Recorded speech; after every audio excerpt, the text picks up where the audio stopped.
Hi, I'm Kim Vinnell in Whanganui, New Zealand. It's Thursday, November 6th. Today, 10% of all flights are said to be cancelled across the US due to the government shutdown.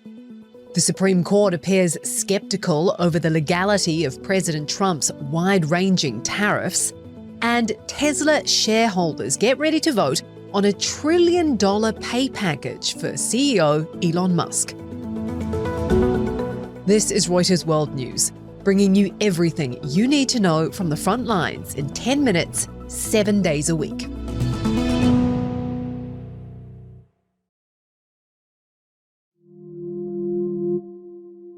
The US is ordering a 10% cut in flights at 40 major airports across the country in a bid to deal with the fallout from the now record-breaking government shutdown in the US.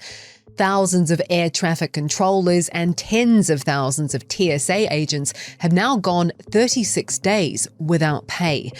US Transportation Secretary Sean Duffy says they need to alleviate pressure on the system. There'll be frustration. We are working with the airlines. They're going to work with passengers. But in the end, our sole role is to make sure that we keep this airspace as safe as possible. Reuters aviation correspondent David Shepperson has more. This sent airlines scrambling because a 10% cut in 36 hours is a extremely drastic action, given what it does in terms of flight crews and so on. So the FAA had a call with the airlines and clarified that the plan is to start at 4% on Friday, 5% Saturday, ramping up to 10% early next week, assuming the shutdown is continuing. And that will be challenging, but that's a lot more doable than, a 10% cut in 36 hours. The FAA has not publicly disclosed the 40 airports where the cuts are going to be in effect. And so that has sent a lot of people freaking out because, there's so little clarity. I got a direct message from a former reporter who's getting married on Saturday and wondered what's going to happen to my wedding, and my guests are coming on Friday, and are they going to get there? And I said, well, at this point, the FAA doesn't know, the airlines don't know, and I certainly don't know because there's just so many unanswered questions. The Trump administration has repeatedly leaned on the threat of aviation chaos to turn up the heat on Democrats, hoping it will push them to end the shutdown. Democrats contend Republicans are to blame by refusing to negotiate over key healthcare subsidies. To the US Supreme Court, where arguments are being heard for the legality of President Donald Trump's tariffs. Justices are considering whether Trump was allowed to use an emergency powers law from the 70s to justify broad tariffs against almost the whole world, tariffs which are central to his foreign policy and which have upended global trade. The administration's lawyer, D. John Sauer, says changing things now would be disastrous. Unwinding those agreements, he warns, would expose us to ruthless trade retaliation by far more aggressive countries. The law in question allows a president to regulate commerce in a national emergency. But as Chief Justice John Roberts pointed out, it wasn't necessarily designed for this. And the statute doesn't use the word tariffs. The case is also seen as a test of Trump's executive power. Legal reporter Jan Wolf was at the hearing. There were a lot of skeptical arguments from the justices. The three liberals on the court are very unlikely to rule for Trump. And so the question is, can they peel off at least two conservatives to join them? And I think some of the questions from Chief Justice John Roberts, Justice Neil Gorsuch, maybe even some of the others, leaned against Trump. The court, when Joe Biden was president, said there's something called a major questions doctrine, which essentially means that you really need clear congressional authorization to implement a policy with sweeping economic consequences. This came up in the student loan debt cancellation case. And I think, the court is aware that it might be interpreted as odd if they struck down these Biden policies and then allowed Trump's tariffs to take effect. Jan says that even if the court rules against the Trump administration, it has vowed to find other legal mechanisms to enact its tariffs. President Trump says he's instructed the Department of War to prepare for possible military action in Nigeria.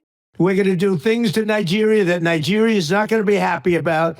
and may very well go into that now disgraced country, guns are blazing, to completely wipe out the Islamic terrorists who are committing these horrible, horrible atrocities.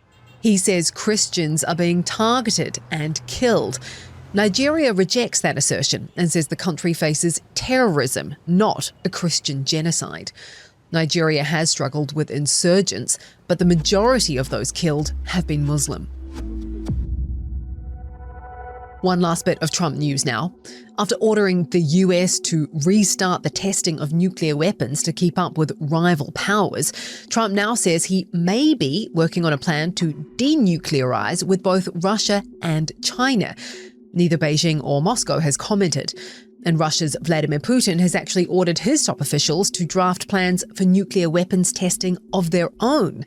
That hasn't happened since the Soviet Union collapsed in 1991. President Trump has yet to clarify whether the resumption he ordered refers to nuclear explosive testing or to flight testing of nuclear-capable missiles. We ran a poll on Spotify yesterday asking you whether we should keep the bell or lose it. You resoundingly said the bell is iconic, and so it stays. But in the actual market news, Tesla shareholders will vote today on whether to award CEO Elon Musk a nearly $1 trillion pay package.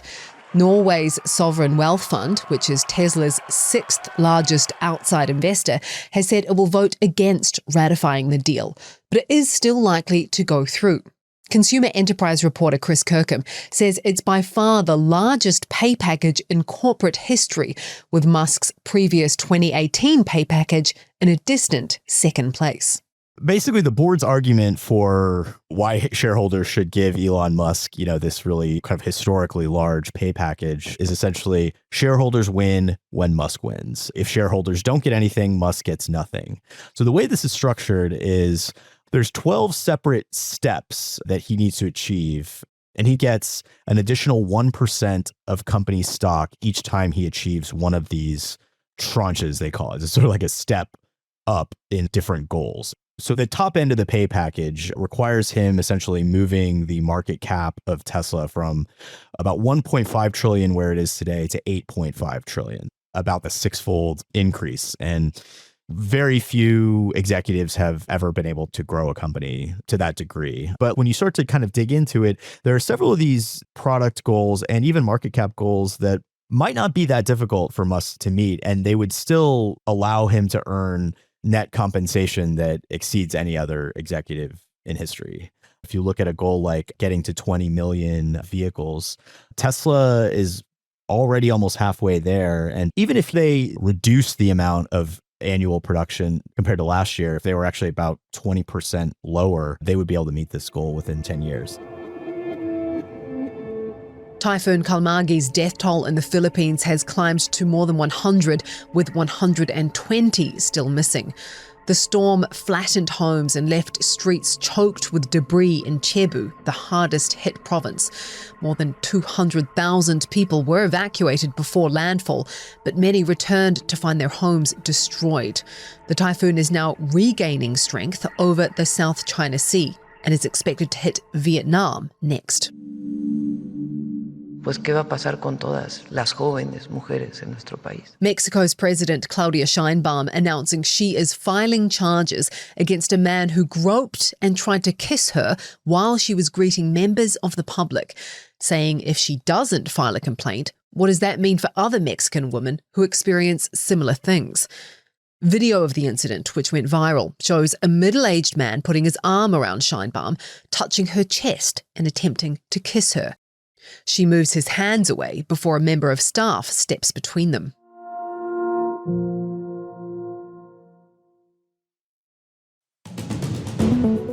And for today's recommended read, inside King Tutankhamun's treasure trove, a stunning photo story from Egypt's Grand Museum, where more than 5,000 artifacts from the boy king's tomb are on display together for the first time. For more on any of the stories from today, check out Reuters.com or the Reuters app. Don't forget to follow us on your favorite podcast player. If you're listening on a smart speaker, just ask for the latest news from Reuters 7 days a week. We'll be back tomorrow with our daily headline show.